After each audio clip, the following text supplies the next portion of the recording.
반갑습니다. 오늘이 주기도문 마지막 시간입니다. 그래서 악과 시험의 문제가 아주 현실적이고 중요한 문제이기 때문에 조금 더 살피고 그리고 마지막 성령을 보고 끝을 내겠습니다. 우루과이 나라 아시죠? 거기에 어느 성당에 이런 기도문이 있었답니다. 하늘에 계신 하지 말아라 세상 일에만 빠져 있으면서 우리 하지 말아라 너 혼자만 생각하며 살아가면서 아버지여 하지 말아라 아들 딸로서 살지 않으면서 이름이 거룩히 여김을 받으시오며 하지 말아라 자기 이름을 빛내기 위해서 안간힘을 쓰면서 나라에 임하옵시며 하지 말아라 물질 만능의 나라를 원하면서 뜻이 하늘에서 이룬 것 같이 땅에서도 이루어지이다 하지 말아라 내 뜻대로 되기를 기도하면서 오늘날 우리에게 이러할 양식을 주옵시고 하지 말아라 가난한 이들을 본체 만체 하면서 우리가 우리에게 죄 지은 자를 사하여 준 것 같이 우리 죄를 사하여 주옵시고 하지 말아라 누구에겐가 아직도 앙심을 품고 있으면서 우리를 시험에 들게 하오 마옵시고 하지 말아라 죄 지을 기회를 찾아다니면서 다만 악에서 구하옵소서 하지 말아라 악을 보고도 아무런 양심의 소리를 듣지 않으면서 아멘 하지 말아라 주님의 기도를 진정 나의 기도로 바치지 않으면서 날카롭죠? 예. 때로는 비판이 진실을 더 잘 보이게 해요. 그러니까 이게 철학자 가운데서요 그런 얘기를 한 사람이 있어요. 비극이 진실을 더 잘 드러내준다. 이제 드라마도 해피 엔딩이 있으면 기분은 확 좋은데 안 남아요. 오래 안 가요. 근데 비극으로 처절하고 힘든 잊지 못할 어떤 사연을 보게 되면 오래 가죠. 그리고 그것이 반대급부적으로 인생이라고 하는 건 이렇구나 하는 또 다른 면을 지시해 주게 됩니다. 사탄이요 철로 역정에 보면은 그 굉장한 하나님의 영감을 받았잖아요. 존 버년이 감옥에서 쓴 책인데요. 그 철로 역정에 보면은 순례자들이 거의 이제 끝나가는 무렵에 아름다운 성에 가려고 하는데 그 길목을 통과해야 하는데 길목에 사자 2마리가 있는 거예요. 여러분 갈 수 있겠어요? 못 가죠. 그건 갈 수가 없는 거예요. 그래서 놀래서 주춤거리니까 안내자가 하는 말이 오라고 괜찮다고. 그 사자들은 묶여 있다. 이게 아주 깊은 영감인데요. 우리는 사탄이라고 하면은 늘 실제적인 압박으로만 느끼잖아요. 그런데 묶여 있다고 하는 영감 부분이 중요한 것 같아요. 사탄은 실제로 우는 사자같이 삼킬 자를 집어삼키려고 아주 난리를 치죠. 그러나 하나님의 자녀들을 우리가 죄를 향하여 문을 열지 않는 한은 건드리지 못합니다. 문제는 내게 있는 거예요.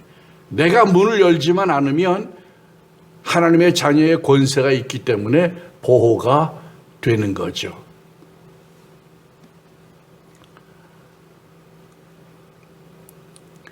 악에서 구하옵소서 그렇게 되어 있는데요.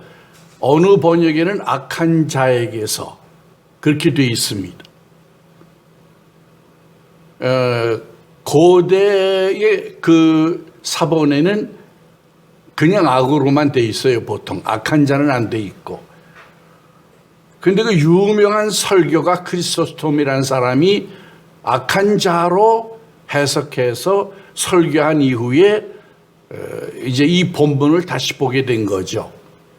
켈빈의 주석을 보면은 시라버는 남성, 중성, 여성 이렇게 돼 있어요. 성이. 근데 이 악한이라고 하는 말은 남성도 될 수 있고 중성도 될 수 있는 거예요. 그러니까 중성이면 악입니다. 그냥 악, 개념으로서의.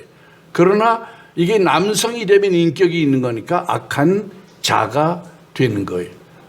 실제로 어느 사본에는 악한 자로도 되어 있으니까 또 사실은 악한 자가 더 문제죠. 그렇죠? 인간이 죄인이기 때문에 만날 수밖에 없는 악들 이외에 실제로 사탄이 악의 세력을 관장하고 있거든요. 그러니까 우리에게 더 문제되는 건 악보다 악한 자예요. 그걸 이겨야 하기 때문입니다.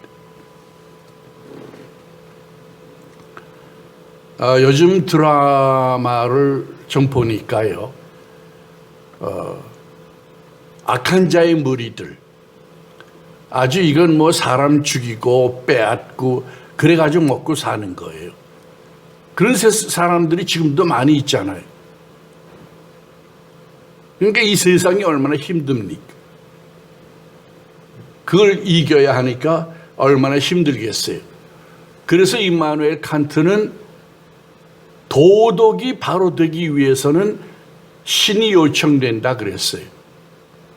우리의 머리로는 신을 찾아낼 수 없지만 우리가 실제의 삶에 있어서 인간이 도덕을 지키며 살기 위해서는 신이 아니면 안 된다. 선한 일을 우리가 얘기하죠. 이렇게 사십시오. 왜요? 그러면 끝이잖아요. 왜 지금 문제가 있느냐 하면은 규범을 본능이 이기는 거예요. 옛날에는 규칙들을 중요하게 여겼어요. 명예를 중요하게 여겼어요. 그래서 좀 힘들어도 배고파도 불편해도 예의를 지키고 규범을 지켰어요. 근데 지금은 그런 세대가 아니에요. 배고프면 남의 거 뺏어라도 먹는 거예요. 뭐가 잘못이니? 규범을 본능이 이기는 시대에 우리는 살고 있고 또 이기주의 시대에 살고 있어요. 가장 큰 악이죠. 남과 함께 살아야 하는데 그 인간이거든요. 인간 속에서 살도록 피조되었으니까요. 근데 나 혼자만 살겠다고 하니까 자연적으로 피해보는 사람이 생기는 거예요. 그렇게 사는 사람에겐 반드시 피해보는 사람이 생기게 되어 있는 겁니다. 우리가 사탄을 이길 수 있는 길이 뭡니까? 성경은 바울을 통해서 에베소서에서 전신갑주를 입으라고 그랬어요. 전신갑주를 입으라. 로마의 평화는 군인 때문에 온 거잖아요. 군인의 세력이 아주 대단합니다. 미국 대통령도 초대는 다 군인들이었죠. 우리나라도 군인들이 정치를 했죠. 힘이 있으니까. 그런데 우리도 힘을 갖기 위해서는 전신갑주를 입어야 한다는 거예요. 바울이 아마 감옥에서 로마 군인들을 늘 봤겠죠. 길거리에서도 볼 수 있겠지만, 그리고 그들의 무장을 봤을 겁니다. 여러분 잘 알죠? 진리의 허리띠를 띠고 의의 호심경을 붙이고, 이게 저 가슴에 맞으면 죽잖아요. 가슴을 막는 게 의라는 거예요. righteousness. 의롭게 살지 않으면 먹히잖아요. 사탄에게 먹히는 거예요. 다른 사람에게 먹히기 전에 사탄에게 먹히고 그럼 끝장나는 거예요. 믿음의 방패를 가지고 유혹이 올 때 뭘로 물리칩니까? 하나님이 그러면 안 된다고 그랬어. 그거잖아요. 믿음의 방패를 가지고 구원의 투구를 쓰고, 구원받은 사람은 함부로 못 건드리거든요. 그게 놀라운 일이에요. 그래서 반드시 구원의 투구가 있어야 합니다. 허리띠는 힘을 주는 거거든요. 이 단정하고 힘있게 군인처럼 대처하려면 띠가 있어야 하는데 그게 진리예요. 진리가 나를 규제하는 거예요. 이건 해라, 이건 하지 말아라. 누가 가르쳐줘요? 진리가 가르쳐주는 거예요. 그리고 마지막으로 하나님의 말씀에 검을 가지라.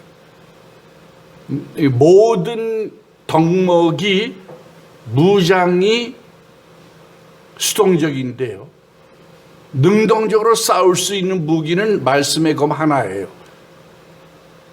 예수님이 사탄과 싸움에서 어떻게 하셨어요? 잡기들 쫓아낼 때는 능력으로 하셨잖아요. 야단치고 이래라 저래라 하시고. 근데 사탄과 싸울 때는 반드시 3번 다 말씀으로만 하셨어요. 사탄은 그만큼 단수가 높다 그 얘기입니다. 우리가 못 이겨요. 잡기들을 이겨도요, 사탄을 우리가 못 이겨요. 상대가 하나님인데 우리 같은 게 어떻게 이기겠어요? 누가 이기느냐? 예수님이 이기죠. 그래서 예수님의 힘을 빌려서 우리가 승리하는 겁니다. 죄는 현대 신학에서는 보통 2가지로 얘기해요. 영어의 종교적인 죄가 sin, sin이잖아요. 그거와 복수, sins, sins, 이 2가지로 봅니다. 그 sin이 뭐냐? 하나님으로부터의 소외라고 봐요. 그러니까 인간이 원래 하나님과 교제하도록 에덴에서, 그렇죠? 저녁이 되면 하나님이 동산을 거닐고 아담과 하와가 나와서 하루의 일을 얘기하고 즐겁게 웃고, 그게 에덴의 원래 모습이었어요. 그런데 죄를 지으면서 하나님은 의를 차마 못 보는 분이기 때문에 하나님과 인간이 함께 공존할 수가 없게 된 거예요. 같은 공간에. 그래서 쫓겨나죠. 그게 이제 죄인 겁니다. 세상이 보는 건 귀납적이죠. 실제로 남을 해쳤다고 하는 덕목, 무슨 죄목 때문에 그가 죄인이 되지만, 성경이 얘기하는 건 하나님과 관계가 깨진 것 그 자체가 죄라는 거예요. 우리의 용어로 하면 불신인데요, 왜 하나님 안 믿는 게 죄야? 쉽게 그러잖아요. 근데 사실은 이게 근본적인 죄인 거예요. 그 신지는 뭐냐? 그렇기 때문에 파생된 죄와 악들이에요. 하나님을 떠나면 세상에 못할 게 없어요. 그렇잖아요.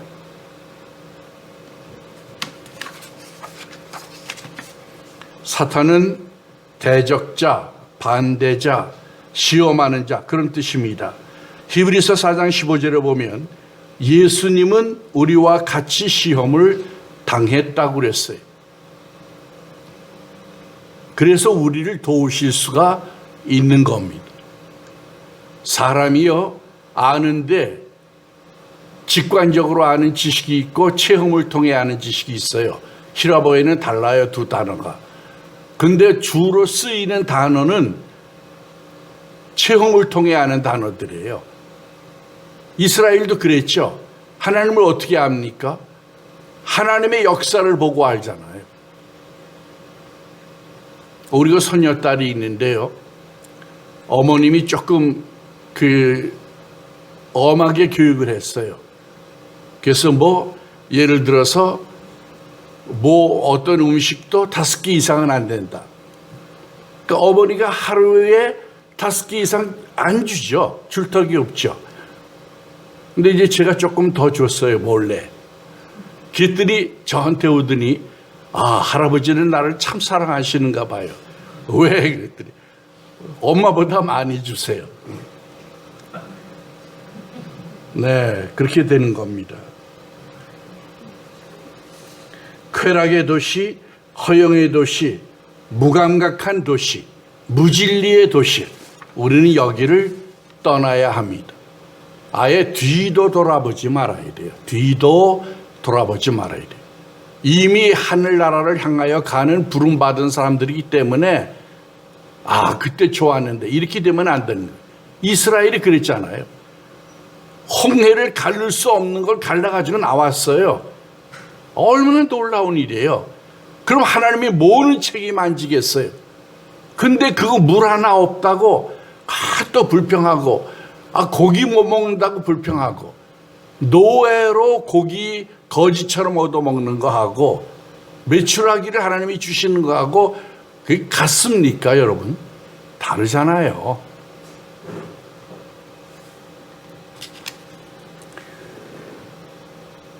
광야의 시험은 그래서 불만이었습니다. 자족할 줄 알면은 감사가 나오고 감사하면 유혹을 이겨요. 근데 불평을 하기 시작하면 세기가 부정되는 거고 시험에 걸려드는 겁니다.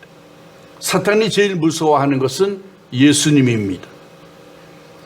우리는 시험이 올 수가 있는데요. 테스트도 템프테이션도 그렇죠.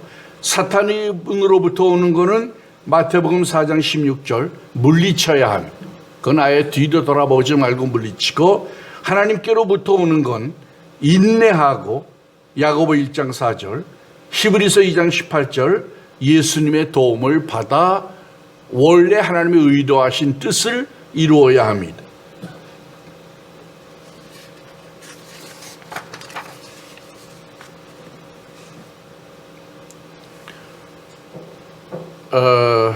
악의 문제가 제일 하나님을 못 믿게 하는 원인이라고 그랬는데요. 악이 지연되는 거, 우리의 신학적인 개념으로 얘기를 하면 예수님의 재림이 지연되는 것은 한 심령이라도 더 얻게 하려고 하는 거다 그랬죠. 그런데 또 하나의 비유가 있죠. 예수님이 곡식을 뿌렸는데 조금 있다 보니까 가라지가 나는 거예요. 가라지는 번식력이 더 심하기 때문에 원래 쌀보다 더 커요. 더 잘 자라고. 그래서 이제 와가지고 주인에게 가라지가 났습니다. 그랬더니 주인이 악한 자가 그랬다. 뽑아버릴까요? 아니다. 주스 때까지 둬라. 왜 그랬죠? 그거 뽑다가 곡식까지 뽑힌다. 이게 원래 뿌리도 강하고 쫙 있으니까 그거 뽑으면 이게 뭐 곡식들은 힘이 없으니까 다 함께 빠지고 마는 거예요. 한국에 원자폭탄이 터지면 어떻게 돼요? 믿는 사람, 믿지 않는 사람 다 죽잖아요. 그러니까 하나님이 믿는 자들을 끝까지 보호하십니다. 그게 놀라운 비밀이에요. 끝까지. 나 하나 때문에 하나님이 끝까지 보호하는 거예요. 미기 시민권 가진 사람이 아프리카에서 불합리한 일을 당했다. 그럼 어떻게 돼요? 미국의 장관들이 거기 가서 그 사람을 끌어오는 거예요. 하나님도 그렇게 하세요.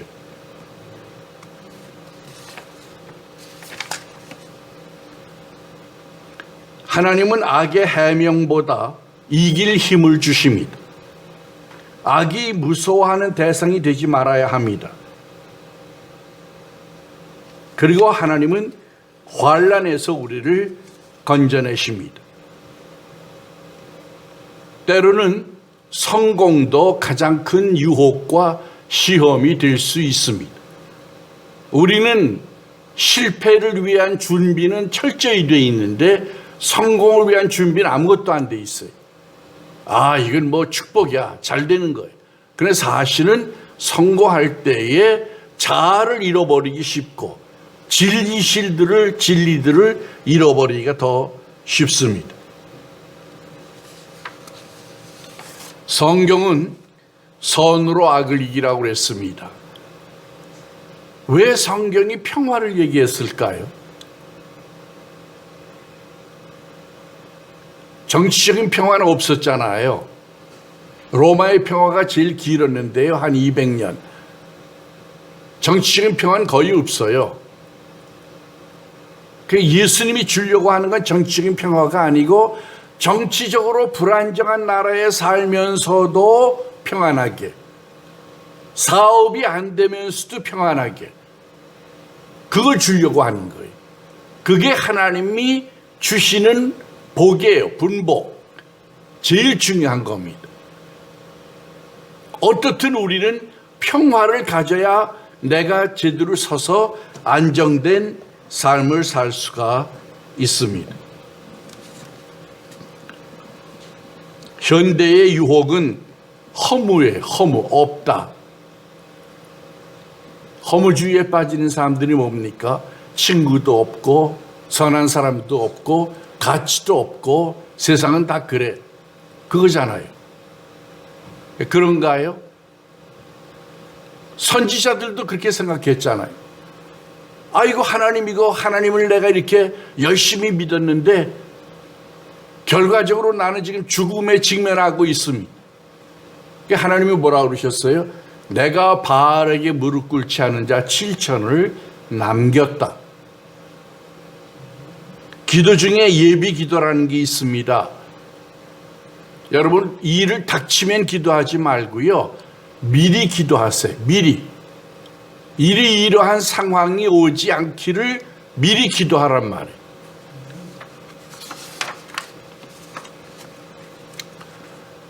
우리는 예수님을 말미암아 예수가 그리스도라고 하는 믿음으로 악과 시험에서 이길 수 있습니다. 이제 마지막 독설로지 성령입니다. 원래 성령의 원어는 독설로지인데요. 독사라고 하는 말은 히라보로 영광이라는 말이고요. 로지는 로기야, 로직, 논리란 말이에요. 그래서 영광을 나타내는 이제 말, 그게 독설로지입니다. 나라와 권세와 영광이 영원히 아버지께 있사옵니다. 이것이 고대 사본이나 라틴어 버전에는 없어요. 근데 안디옥 교회 여러분 잘 알죠? 초대교회, 이방인 교회의 중심입니다. 안디옥 교회 때부터 이미 이 성령이 쓰였다는 자료가 있어요. 그러니까 아주 오래전부터 성령을 해왔던 겁니다. 이 성령은 예배 전이나 후에 예배를 요약하는 찬양이에요.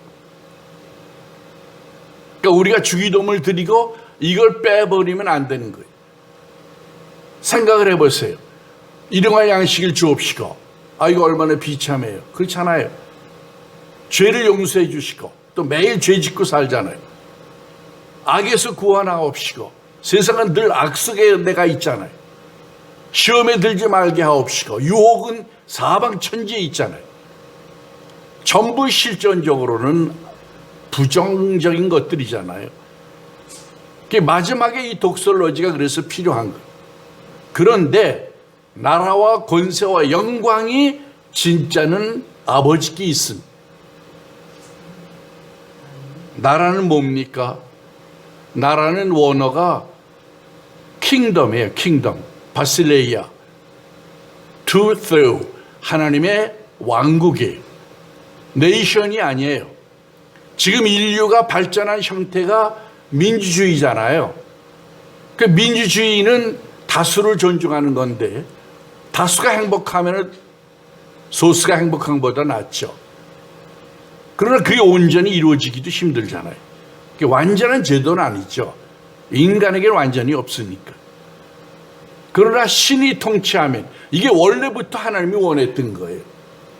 근데 이스라엘이 사사시대에 외국을 보니까 외국엔 왕이 있거든. 자기는 왕이 없고 하나님이 특별히 영감을 줘가지고 어려운 때마다 그때야 구원하니까 늘 지속적인 왕이 있으면 좋겠다. 그래서 왕을 달라고 얘기를 하죠. 하나님이 구체적으로 얘기를 합니다. 너희들이 왕을 가지면 아들, 딸을 차출해 가서 병거를 매게 할 거고, 딸들은 요리사로 불러갈 거고, 좋은 농산물을 가져갈 거고, 노비를 삼을 거고, 양들을 가져갈 거고, 너희는 종처럼 살게 될 거다.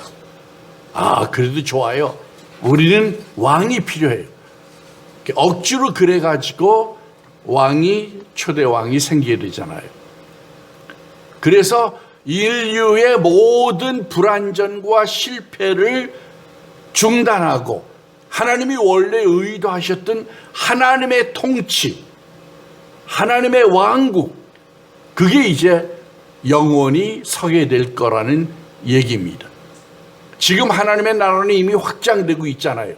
예수 믿는 사람들이 하나님의 백성이기 때문에 그들이 늘어날수록 하나님의 나라가 확장되는 거예요.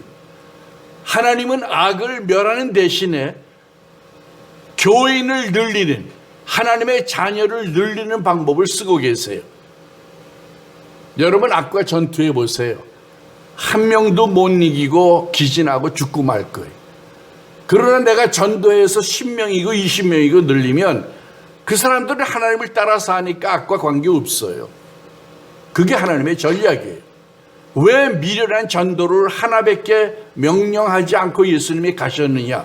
그 예수님의 전략이기 때문에 그렇습니다. 나라는 하나님이 통치하는 나라가 돼야 합니다. 권세, 권력이 누구에게 있어야 합니까? 네로에게 권력이 주어지니까 세계가 다 망하잖아요. 스탈린에게 권력이 주어지니까 러시아에 어제도 그 러시아 교회 사람들이 찬양하는 걸 들었는데요. 얼마나 용기차고 자신 있고 아름다운지 몰라요. 그거 다 죽여놨잖아요. 공산주의가 그거 다 죽여놨어요. 권세가 인간에게 있으면 안 됩니다. 권세가 죽게 있어야 합니다. 예수님이 뭐라고 그러셨어요? 마지막에 승천하시기 전에 하늘과 땅의 모든 권세를 내게 주셨다. 시험 받으실 때는 어땠어요? 마귀가 온 세상 영광을 보이면서 이것이 다 내 것인데 그랬잖아요. 그때는 예수님이 아니었어요, 아직. 근데 부활하시고 왕권이 회복된 거예요. 땅과 하늘의 모든 권세가 예수님께 있어요. 그 통치를 우리는 열망해야 합니다. 나라가 잘 되기를 바라는 거 이상이에요. 정말 이상형이에요, 그건. 그리고 영광이 누구에게 가야 합니까? 사람에게 영광이 가면은 그건 시험이에요, 시험. 사람은 하나님의 종일 뿐이에요.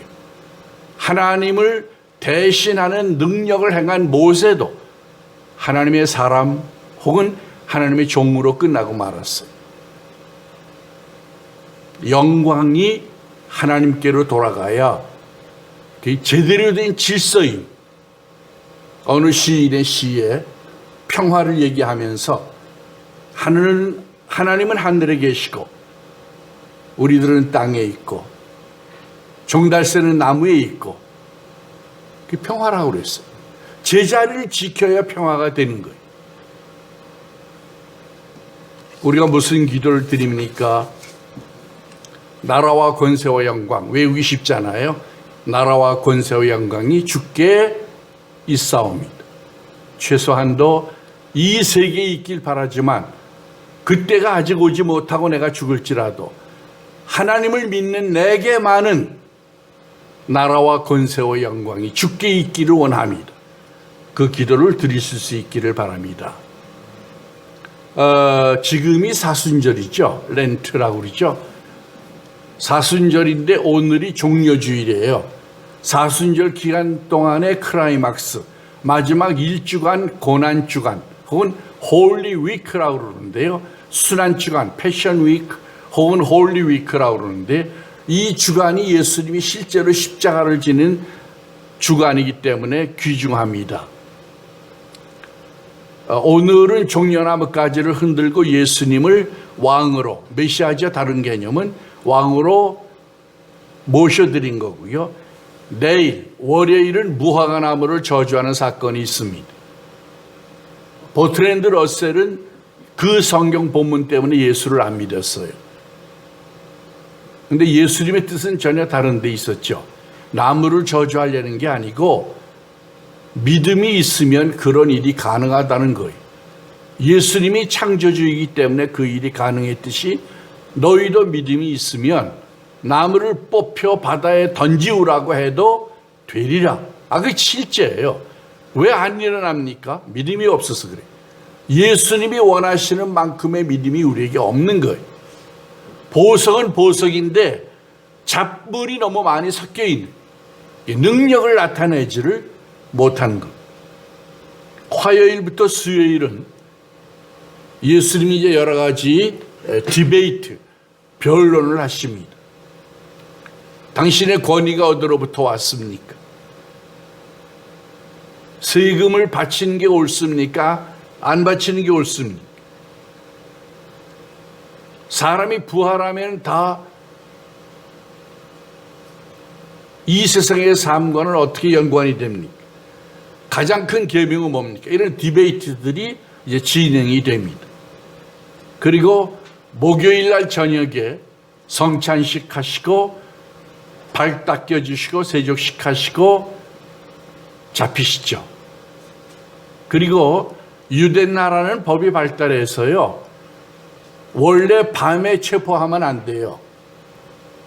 재판도 밤에 열면 안 돼요. 여는 시간이 있어요. 근데 예수님이 이거 완전히 엉터리, 법을 그 어느 사람이 썼는데 거의 40가지를 어기고 집행을 한 거예요. 그래서 밤에 가야 잡을 수 있으니까 모르게, 쥐도새도 모르게 잡아가지고 금요일날 새벽에 빌라도 법정에 아침에 세우죠. 그래서 그때도 유대법에는 최후 자기 변론권이 있어요. 근데 그것도 안 줬어요. 또 증인도 고소하려면 증인이 2사람 이상 돼야 돼요, 유대법에. 근데 증인도 제대로 맞지 않고 뭐 중구난방 이 소리 저 소리 다 그러고 말았잖아요. 그러니까 예수님은 엉망진창의 졸속 재판을 받으신 겁니다. 그리고 금요일 날 십자가형이 언도돼 가지고, 금요일이 무슨 날이에요? 예수님이 돌아가신 절기가 6월절이에요. 6월절 어린이 양을 잡는 날이 금요일 저녁에, 그때 십자가를 지시고 6월장 양이 되셔가지고 돌아가신 겁니다. 그리고 우리가 잘 아는 대로 주일날 부활하셨습니다. 그래서 이 한 주간 동안에 여러분이 집에서 공관복음서, 마태, 마가, 누가, 요한 공관복음서 한 복음이라도 읽어보실 수 있기를 바랍니다. 기도하겠습니다. 살아계신 아버지 하나님 감사합니다. 저희들에게 하늘의 비밀을 알려주시고 진리를 알려주셔서 저희가 진리로 낳은 자들이 되게 하신 것을 감사합니다. 하나님, 저희들이 더 진리에 민감하게 하시고 진리의 힘이 우리에게 있어서 모든 비진리와 허무와 악들을 주의 거룩하신 권능으로 이길 수 있도록 도와 주시옵소서. 예수님의 이름으로 감사하고 기도합니다. 아멘.